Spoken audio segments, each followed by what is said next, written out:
बल्कि आपकी ज़िंदगी के अंधेरों में उम्मीद की एक ऐसी शम्मा जलाने की कोशिश है जो हर तूफ़ान को टाल सकती है। अस्सलाम वालेकुम। हम आपके शुक्रगुजार हैं कि आपने हमारी इस वीडियो को देखने के लिए वक्त निकाला है। खुश रहें, सलामत रहें, हमारी दुआएं आपके साथ हैं। अल्लाह पाक आप पर हमेशा मेहरबान रहे और आपको अपनी खैर व आफियत के साए में रखे। कभी कभी ज़िंदगी हमें ऐसे मोड़ पर ला खड़ा करती है जहाँ परेशानियाँ दीवार बनकर खड़ी हो जाती हैं, जहाँ हर रास्ता बंद दिखाई देता है और दिल पुकार उठता है कि काश काश कोई ऐसा दरवाज़ा खुले जहाँ से सुकून की हवा आए। आज की ये वीडियो कोई आम वीडियो नहीं, बल्कि आपकी ज़िंदगी के अंधेरों में उम्मीद की एक ऐसी शम्मा जलाने की कोशिश है जिसका ताल्लुक़ कुरान पाक की एक ऐसी अजीम सूरत से है जिसे हम सूरत कहफ कहते हैं। आज हम आपको बताएंगे कि कहफ यानी गार या पनाहगाह सिर्फ़ एक लफ्ज़ नहीं, बल्कि अल्लाह की वो पनाह है जो हर तूफ़ान को टाल सकती है। हम सब की ज़िंदगी में कोई ना कोई गार होती है। किसी के लिए वो गार कर्ज़ की दलदल है, किसी के लिए बीमारी की मायूसी, तो किसी के लिए अपनों की बेरुखी। हम भागते हैं, थक जाते हैं, लेकिन सुकून नहीं मिलता। क्या आप जानते हैं कि जब असहाबे कहफ दुनिया के जुल्म से तंग आकर गार में पनाह गुज़ीन हुए थे तो उन्होंने क्या मांगा था? उन्होंने दौलत नहीं मांगी थी, उन्होंने सिर्फ रहमत और हिदायत मांगी थी।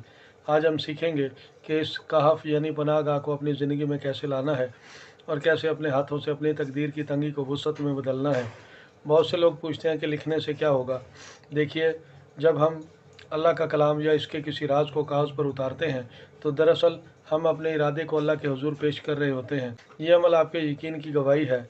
आज हम आपको वो ख़ास रूहानी अमल बताने जा रहे हैं। ये अमल उन लोगों के लिए है जो थक चुके हैं, जिनके काम बनते बनते बिगड़ जाते हैं या जिन्हें लगता है कि इन पर बंदिशों के साए हैं।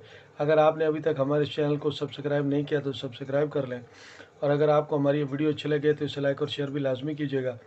याद रखिए, काफ का मतलब पनाहगाह है। जिसने अल्लाह की पनाह ले ली, इससे फिर किसी और सहारे की ज़रूरत नहीं रहती।